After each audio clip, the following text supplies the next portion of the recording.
Today I'm going to teach you how to create and how to cut all these beautiful fences here, picket fence. I don't know about you, but I use these all the time, and I always wanted to be able to create mine myself on the sizes I wanted and the color I wanted. So that's what you're going to learn today. I'm going to teach you how to design those on Canvas Workspace, send to your ScanNCut, and get them all cut out there. And also how to change the sizes and actually just personalize it in standard and whatever sizes you want and whichever way you want the colors to, if you're going to color them or if you're just going to do what I did. I just used different cardstock on colors that I wanted. Before I start this video, I want to show you just one project where I used the picket fence in white. This was a card that I designed for my last video. You can see the video. I'll have the links below for you. But this is a card that I designed, and I actually showed you on my the last video. I showed you how to do these double stitched windows. So, but I can show you some other stuff that I've made over the years using picket fence. I use it all the time. I just think they add so much beauty and just interest to some of the cards. They're absolutely gorgeous. So here you are. We're gonna go to my screen now, and I'm going to teach you how to get this done. Here I just want to show you two other past projects that I made. This is an explosion box that I made for my goddaughter, and you can see that I have picket fence on both sides. And actually on this one I actually used a 12 by 12 paper, and the size of this, each of these squares is 4 by 4, so I was actually able to cut the whole fence on a 12 by 12, and I just folded it. Here is another example of a card that I made in the past, and again there's the picket fence. I did it a little bit smaller. So just use your imagination. Here's a close-up of the picket fence that I created then. Just use your imagination, and picket fence can be used in so many different kinds of projects. So let's get to the video, and I'll show you how to do this. So here we are on Brother Canvas Workspace, and I do urge you to download it because it makes your life so much easier. I know you can do most things directly on the machine on the ScanNCut, but I think this is it's just much faster. So let's start. The first thing you're going to do is, I'm going to zoom in a little bit. You can do this by dragging your fingers, or you can just come here and zoom a little bit. We're going to look for one specific shape that I use for this, and I use for other things too. It's right here on polygon, and it looks like a house upside down. And I actually use this. I'm going to do another video teaching you how to make a house shaped card, but this is what we're going to use. That's what it looks like. So of course we're going to have to flip it. So you go here to edit, and you see this right here, transform, flip horizontal or flip vertical. That's what we need. There you go. See, very easy, very quick. But of course this doesn't look like a fence at all. It's just too wide. This is too pointy. So here's what we're going to do. You can do two things. It depends on what you need and the size of the picket fence that you need. I usually choose to just come here to edit and specify the size that I want, the width and the height. So the height is usually 1, and that's for the front of a card, right? So for the front of a card, this is good enough. So the height is 1 and the width is 0.25. It's very tiny, I know, but that's what the zoom is for.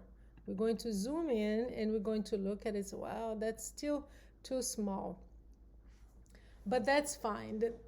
Oh, sorry, I maintained the aspect ratio, so it changed everything. So we're gonna do this again. There, and 1. There you go. This is good enough for what I want, but I don't like it pointy like that. See how tall this is? I don't want it like that. So I'm going to zoom in so you can see what I'm going to do now. You're going to click once.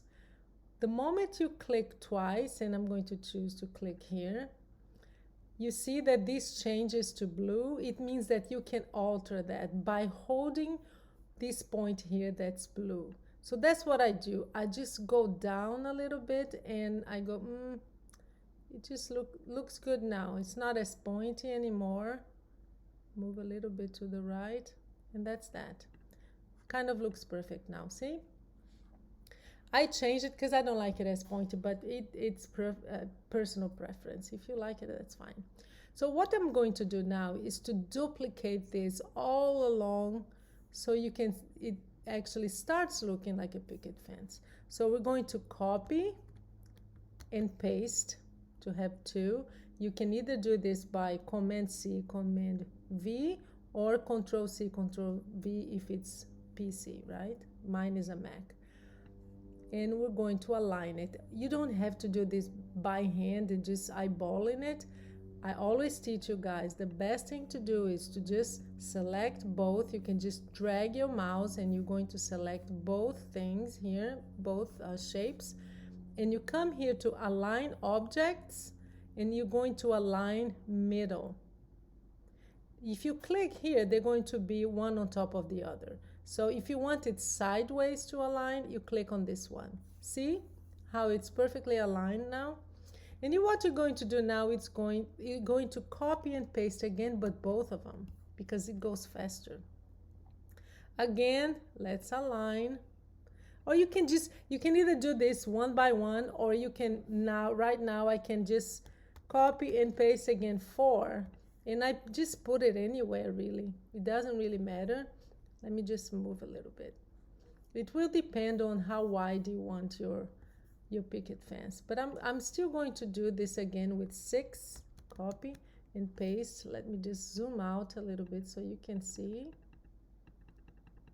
You can see what's happening here. And I'm just going to put this on the side. And we're going to align everything at once. So select all the shapes. See that everything is blue, so everything has this blue outline. It means that it's selected. Again, you come here on Align Objects and you click on Middle. Perfectly aligned. See? So, but I can see this gap here, and this should be, yeah, it's gonna have another one here. So I'm just going to, what I'm going to do is I'm going to select all these because these look good. And I'm going to group it so that when you click on layer, you group, so that I know that when I move everything. So I'm going to just move a little bit to the left so it's not, the alignment is good. That looks good. So I'm going to do the same here. You can just move, and I'm using the arrow keys because I think it's easier to see what's going on. And it looks good, doesn't it? So let's see the size. Now we have to look, okay, is this wide enough for what I want? In my case, I want something that is 4 inches wide because that's the size I need, but it depends on what you need. So select everything again, and you look here, it's 4.77. That's too much. So what I do is I actually just delete a few. I'm gonna check again for, okay, one more, until it gets close enough to 4. 407, perfect. I don't want to mess around with this anymore.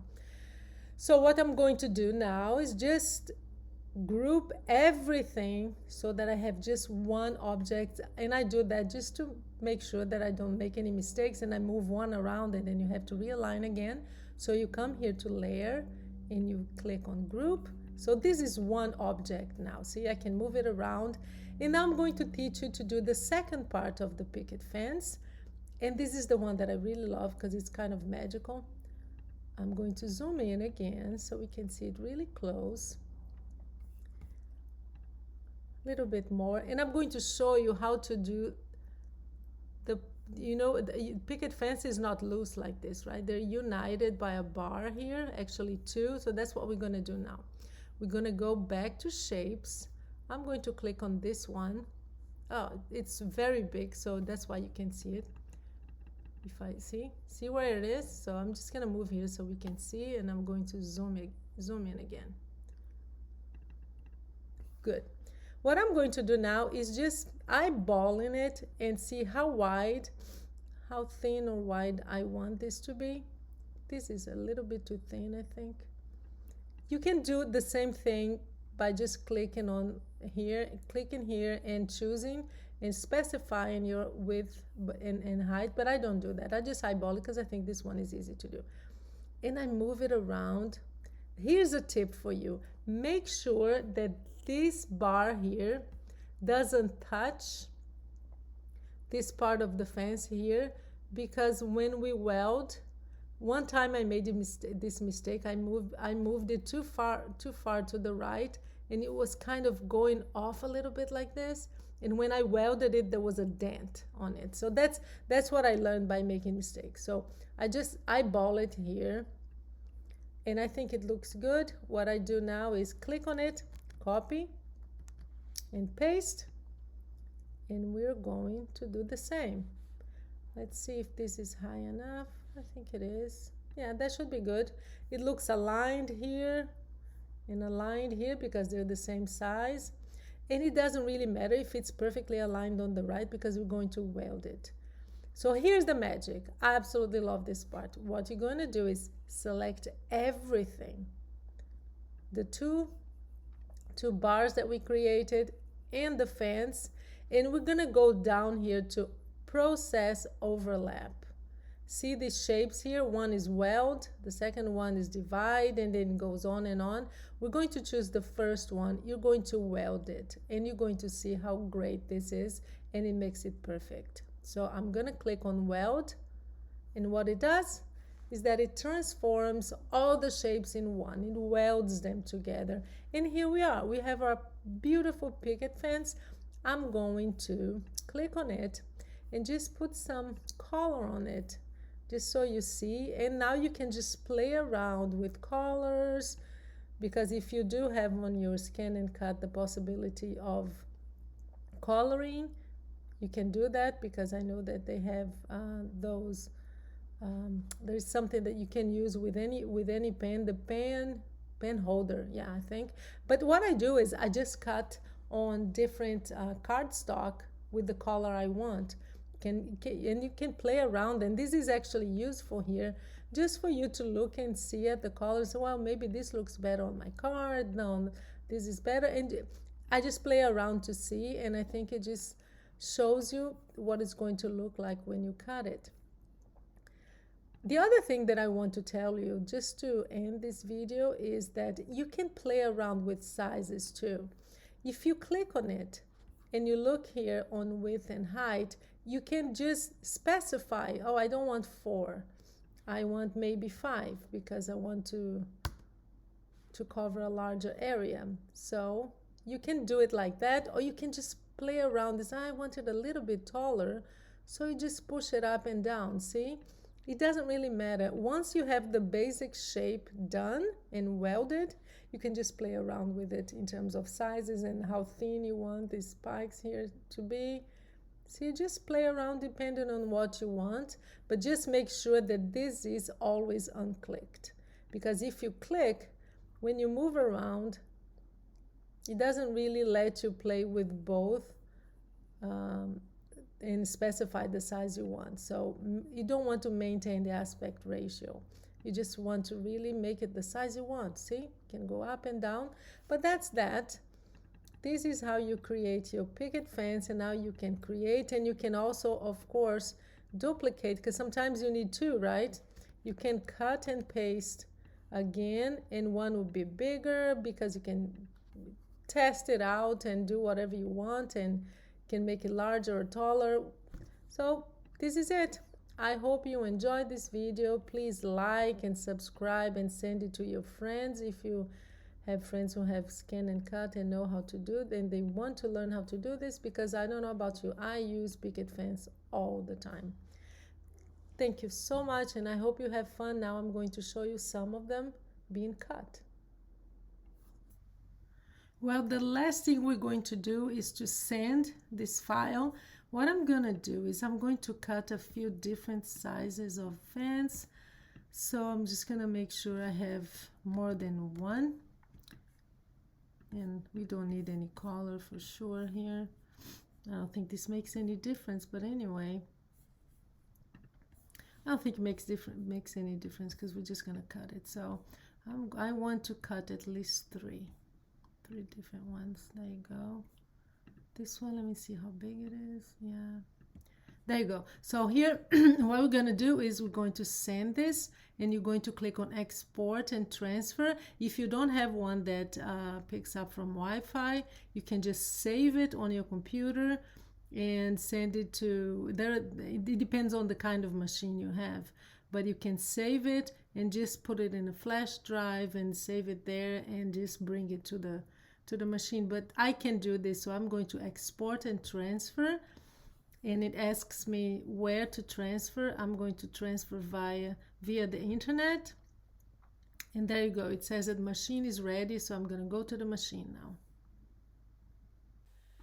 So here we are. As you can see, well, I just want to show you something. What I did was I chose 3 different sizes of paper, different colors, so you can see what they look like colored.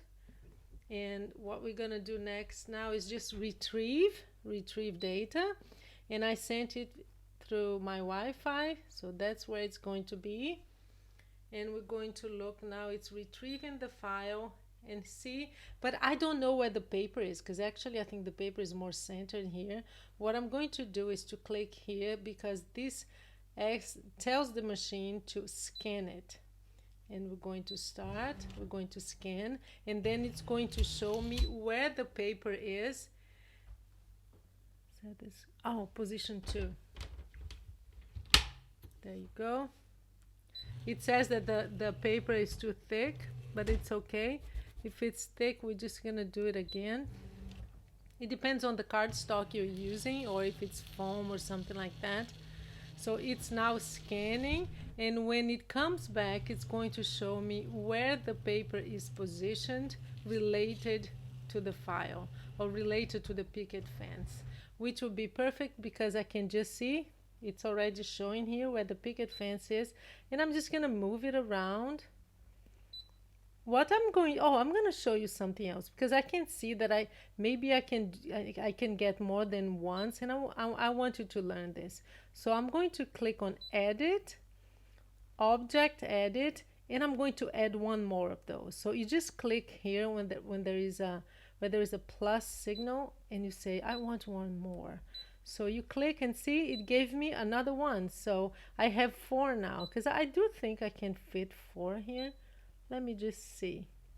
If I put this up, yep, I can. Can even move it a little bit down so it's not as close there. I think I can even add another one here. And you want to save your paper, so just gonna add another one. Yeah, I think I'm happy with that. I don't think I can fit another one here or here. Maybe I can. I'm gonna do this again. So 2. And it gives me another one, so I'm going to just move this one down. Yeah, I can get one more. Perfect. That's what I want, and that's what I'm going to ask it to cut. I'm not going to add any outer edge here, because I don't need a border for this one. So I'm just gonna get it cut straight, because it doesn't have an outline. The outline here is just the picture itself. It's just the shape itself, but it doesn't really need an outline. So I'm gonna click OK, OK again, OK. I don't want to do anything else to this. I just want to tell the machine to cut it, and start. And I'll be back to show you everything cut. And I know that we all love to see this, so I'm gonna show you a little bit, at least, of the beginning process of cutting here, because for those of us who have ScanNCut, we just love seeing this machine work. It's cutting the little tiny pieces first. See? Well, I'll be back with everything cut to show you how great they look. So here we are, and I know we all love to see this magic happening, so I'm just going to show you one of this paper here. There you go. Look at your picket fence. It's gorgeous. Absolutely perfect. See? Here it is. There's one of them. How perfect is that? Let me show you another one. See? And that's what you're gonna have. Let's get a blue one just so you see. See, all of them are ready. I got some different sizes too, just so you see. They all look absolutely beautiful, and you can use on your projects, your cards, your boxes, your scrapbooking, whatever you want. Here they are, perfectly cut.